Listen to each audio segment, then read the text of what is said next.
Hello दोस्तों, कैसे हैं आप सब। आज की हमारी कहानी है बांझ।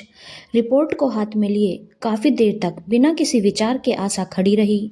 उस रिपोर्ट में जो लिखा था वो सही लिखा था या गलत, यकीन नहीं हो रहा था।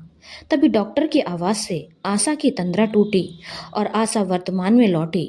डॉक्टर साहब बोले, हेलो आशा जी, क्या हुआ? ये सच है, यू आर प्रेग्नेंट। आशा के चेहरे पर मिले जुले से भाव उभर आए। आंखें आंसुओं से भरी थी, लेकिन होठों पर हल्की मुस्कुराहट। आशा को जब पता चला कि वो माँ बनने वाली है तो उसकी खुशी का ठिकाना नहीं रहा। मन कर रहा था वो अभी भाग कर जाए और सारे परिवार को चीख चीख कर कह दे कि देखा, मैं बांझ नहीं हूँ, मैं भी माँ बन सकती हूँ। लेकिन पैरों पर किसी ने जैसे टनों पत्थर बांध दिए हों।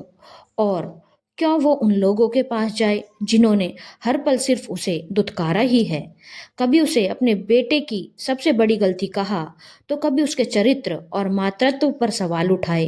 एक उसका पति मनोज ही तो था जिसने अभी तक उसका साथ नहीं छोड़ा था। बाकी तो घर वालों ने तो उसकी दूसरी शादी की भी तैयारी कर ली थी। हर रोज उस पर कोई ना कोई इल्जाम लगाकर उसे इस घर परिवार और अपने बेटे मनोज से दूर करने की साजिश रची जाती थी। वो अपनी खुशी को खुद में समेटकर घर की ओर चल दी। अपने पति मनोज के सामने जाकर बोली, मनोज, आज मैं डॉक्टर के पास गई थी। आशा, तुम क्यों फालतू में रोज रोज परेशान होती हो? मैंने कहा था ना तुमसे कि चाहे कुछ भी हो, कोई कुछ भी कहे, मुझे फर्क नहीं पड़ता। मनोज, मैं जानती हूँ तुम्हें सबकी बातों से फर्क नहीं पड़ता, लेकिन मुझे फर्क पड़ता है। तुम सबकी तरह मुझ पे इल्जाम नहीं लगाते, लेकिन क्या तुम्हारी दिली इच्छा नहीं कि तुम भी पिता बनो? आशा, जरूरी नहीं कि इंसान की हर इच्छा पूरी हो सके। मनोज, लेकिन यदि तुम्हारी ये इच्छा पूरी हो गई हो तो? क्या क्या बोला तुमने? हाँ मनोज, तुम पापा बनने वाले हो और मैं माँ। आशा ने रोते हुए कहा। मनोज को अपने कानों पर विश्वास नहीं हो रहा था। शादी के 10 साल बाद तो उसने ये उम्मीद ही छोड़ दी थी कि उसे कभी संतान का सुख भी प्राप्त होगा। उसने खुशी से आशा को गले लगा लिया। आशा, चलो घर में सबको बताते हैं। माँ, पापा, आपने सुना, आप दादा दादी बनने वाले हैं, मनोज ने खुशी से चिल्लाते हुए कहा। मनोज की माँ इस बात पर खुश होने की बजाय उल्टा बोलने लगी, ये हो ही नहीं सकता। ये जरूर इसकी कोई चाल है बेटा। ये सोच रही होगी कि ऐसे झूठ बोलने से ये तलाक से बच जाएगी। बस माँ, बहुत हो गया। मैं अपनी पत्नी का और अपमान बर्दाश्त नहीं करूंगा। ये अगर माँ नहीं बनती तो भी मैं आशा को छोड़ने के बारे में कभी सोच भी नहीं सकता।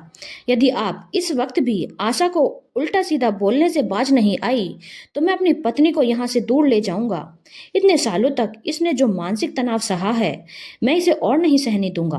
बेटा, ये तू क्या बोल रहा है? इस औरत के लिए तू अपने माँ बाप को छोड़कर चला जाएगा? यही संस्कार दिए हैं हमने तुम्हें? माँ तिलमिलाए स्वर में बोली, हाँ माँ, आपने ठीक सुना, क्योंकि ये औरत मेरी पत्नी है और ये भी मैंने आपसे ही सीखा है माँ, कि एक पत्नी से ही परिवार पूरा होता है। पति पत्नी का रिश्ता अटूट बंधन होता है। आपने तो पापा को मजबूर कर दिया था दादा दादी को छोड़कर अलग रहने के लिए। यहाँ तो आशा ने इतना कुछ सुनने के बाद भी कभी मुझसे ये घर छोड़ने की बात भी नहीं की। लेकिन माँ, मैं समझ सकता हूँ कि बिना प्रेम और सम्मान के किसी के साथ रहना कितना कष्ट देता है। मनोज आशा की ओर देखते हुए बोला, मुझे माफ कर दो आशा, जो मैंने ये कदम पहले नहीं उठाया, लेकिन अब मैं तुम्हें और जलील नहीं होते देख सकता। मनोज आशा का हाथ पकड़कर अपने साथ ले गया और बाकी सब उन्हें जाते देखते रह गए। धन्यवाद दोस्तों। अगर आपको कहानी अच्छी लगी हो तो चैनल को लाइक, शेयर और सब्सक्राइब करना ना भूलें।